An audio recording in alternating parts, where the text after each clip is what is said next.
Okay, so I've completed quite a bit more of my composition. I've added sort of drums and bass through pretty much most of the sections, and I've also added a few more other instruments throughout. But as you can see, this is my whole composition, and as you can see, it's sort of a little bit all mixed up where I've added all these instruments. Okay, so I just wanted to talk to you about sort of making it all a bit neater.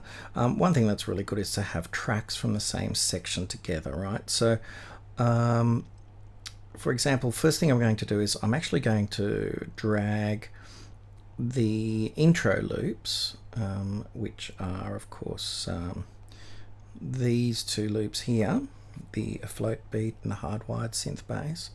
I'm going to drag those instruments to the very top. So I just sort of have to touch on the instrument on the side here and just hold and drag it until it becomes the very top instrument. Go back down, grab my hardwired synth bass, do the same thing, drag it up until it's up near the afloat beat.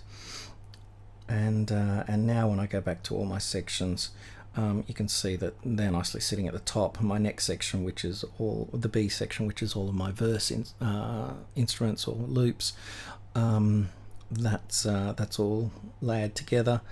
In my C section here, which is my chorus, this string instrument is sort of not quite in the right place, so I'll just sort of drag it up so it's near the other ones, and then once again at the bottom here, this empty throne bass should be with the other bridge loops. This is my bridge section, section D, so I'll just sort of move that one up a little bit as well. I just find that sort of makes everything a little bit well, has a lot more clarity on the screen.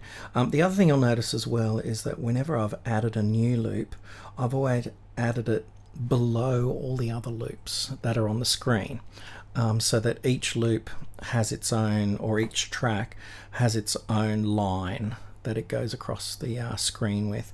And I think that also helps to well, it helps with lots of things. It also helps, in a few moments we're going to be doing some balancing of each of these tracks, and it also helps with visual clarity on the screen.